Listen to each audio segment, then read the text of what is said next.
जय माँ तारिणी। नमस्कार, मोर यूट्यूब चैनल रीनागिरी आपन को स्वागत करुच्ची। आज आस जानिबा तारिणी व्रत विषय। तारिणी व्रत करिया पूर्व प्रथमे सूर्य को अर्घ्य देई तापरे गणेश को पूजा कली। तापरे गणेश को पूजा कर सारा परे तापरे वृंदावती को पूजा कली। वृंदावती को पूजा कर सारा परे तापरे घरे थिबा ठाकुर को मध्य पूजा कली। दुआर मुहरे कुंभटीए मध्य बसाइली।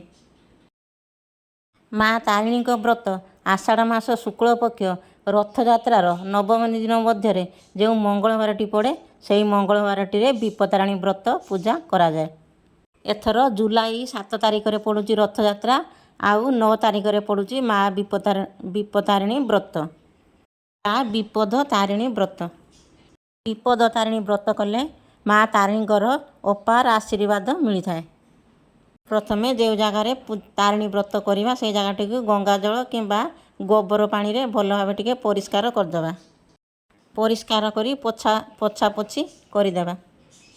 तापरे चाउल झोटी हो किंबा मुरुजरे हो प्रथमे गोटे फूल किंबा स्वस्तिक काटिदेवा। मु पद्म फूल टीए काटिली।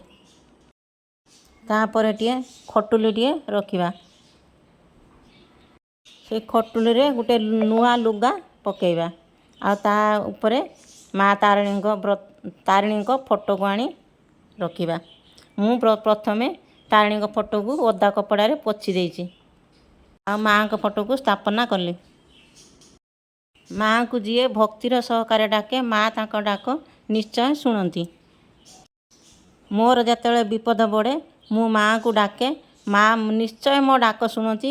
आ सबू विपदरू माँ मध्य उद्धार करती। यह मोर दृढ़ विश्वास माँ तारिणी उपरे रही।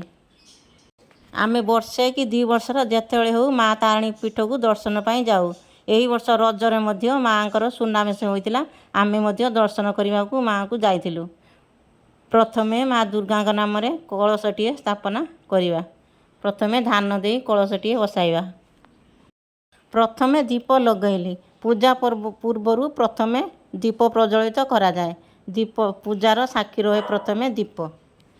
आउ कलश रे गोटे हलदी खंडे आ गोटे पैसा आउ अरुआ चाउल 2टा कलश मध्य पकाइले। कलश उपरे आंब डालाटीए मध्य देली। कलश उपरे नड़ियाटीए एवं वस्त्र मध्य देली।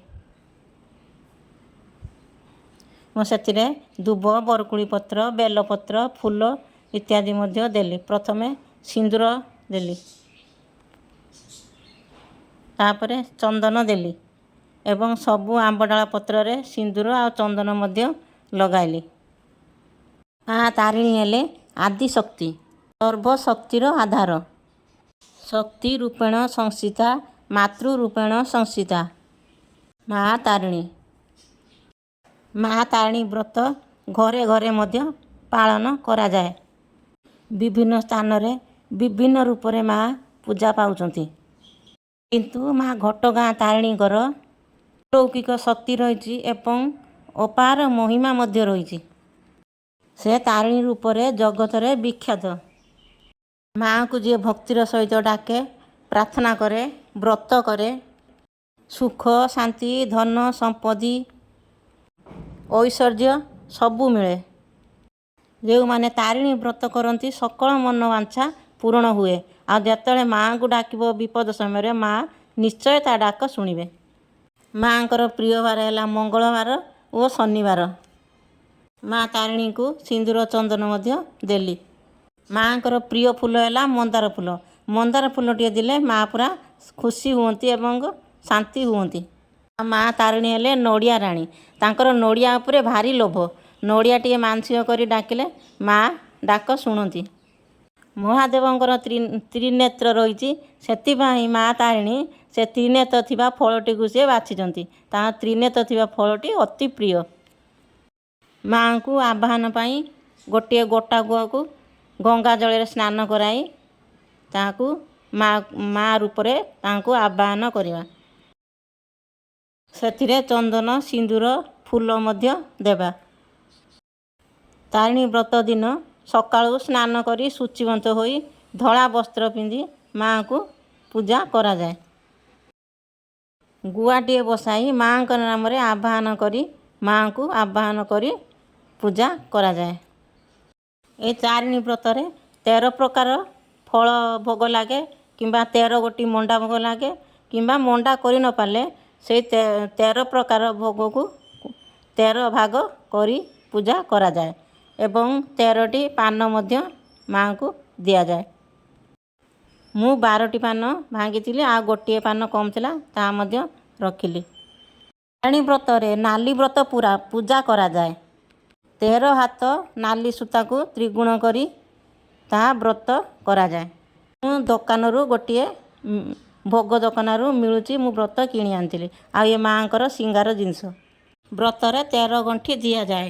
ପ୍ରଥମ ଗଣ୍ଠିର ନାମ ମା ଦୁର୍ଗା, ଦ୍ୱିତୀୟ ଗଣ୍ଠିର ନାମ କାତ୍ୟାୟନୀ, ତୃତୀୟ ଗଣ୍ଠିର ନାମ ଗିରିରାଜ ଜେମା, ଚତୁର୍ଥରେ ବିମଳା, ପଞ୍ଚମରେ ଚଣ୍ଡୀ, ଷଷ୍ଠରେ ଯାଜ୍ଞସେନୀ, ହିଙ୍ଗଳା, ବିରଜା, କାଳୀ, ଯୋଗମାୟା, ପାର୍ବତୀ, ମଙ୍ଗଳା ଏବଂ ଶେଷରେ ମା ତାରିଣୀଙ୍କ ନାମରେ ଗଣ୍ଠି ଦିଆଯାଏ। ମୋ ବ୍ରତ ବହି ଦେଖିକି ଜାଣିପାରୁଥିବେ, ମୁଁ 33 ବର୍ଷ ହେଲା ଏହି ତାରିଣୀ ବ୍ରତ କଲିଣି। ଆଉ 13 ଗୋଟି ଗୁଆ ମଧ୍ୟ ରଖାଯାଏ। 13 ପ୍ରକାର ଭୋଗ ଏବଂ 13ଟି ଗୁଆ ଏବଂ 13ଟି ପାନ। ବ୍ରତ ଗଣ୍ଠି ପଡ଼ି ସାରିଲା ପରେ ବାମ ହାତରେ ବନ୍ଧାଯାଏ ଓ ତାପରେ ଗୋଟିଏ ଭୋଗ ଜଳର ଦେଇ ତାପରେ ଭୋଗ ସେବନ ପ୍ରସାଦ ସେବନ କରାଯାଏ। ପ୍ରଥମେ କଳସରେ ଭୋଗ ଛଡ଼େଇଲି, ତାପରେ ମାଆଙ୍କ ନାମରେ ମଧ୍ୟ ଭୋଗ ଛଡ଼େଇଲି। ଶେଷରେ ମାଆଙ୍କୁ କ୍ଷମା ମାଗିଲି। ଆମେ ତ ପୂଜା ଆରାଧନା ମନ୍ତ୍ର କିଛି ଆମେ ଜାଣିନାହୁଁ। ଯାହା ପୂଜା କଲୁ, ମା ଆମର ଦୋଷ ତ୍ରୁଟି ଥିଲେ ଆମକୁ କ୍ଷମା କରିଦେବେ। ମା ବିଭିନ୍ନ ସ୍ଥାନରେ ମଙ୍ଗଳା, ଯାଜପୁରରେ ବିରଜା, ଅନ୍ୟ କେଉଁ ମନ୍ଦିରରେ କାଳୀ, କେଉଁଠି ଚଣ୍ଡୀ ଏବଂ ସାରଳା, ବିଭିନ୍ନ ସ୍ଥାନରେ ବିଭିନ୍ନ ନାମରେ ମା ପୂଜା ପାଆନ୍ତି ଏବଂ ମା ଘଟଗାଁ ପୀଠରେ ମା ତାରିଣୀ ରୂପରେ ପୂଜା ପାଆନ୍ତି। ତାରିଣୀ ବ୍ରତ କରି ଯିଏ ଯାହା ମନାସିବ ଧନ ଜନ ସୁଖ ସହିତ ସନ୍ତାନ ପ୍ରାପ୍ତି ମଧ୍ୟ ମିଳେ। ସନ୍ତାନମାନଙ୍କର ମଧ୍ୟ ସୁଖ ପ୍ରାପ୍ତି ହୁଏ। ଆଉ ଶେଷରେ ଆରତି କଲି। ମୋ ଭିଡ଼ିଓଟି ଯଦି ଭଲ ଲାଗିଲା ତାହେଲେ ଲାଇକ୍ ସବସ୍କ୍ରାଇବ୍ ନିଶ୍ଚୟ କରନ୍ତୁ।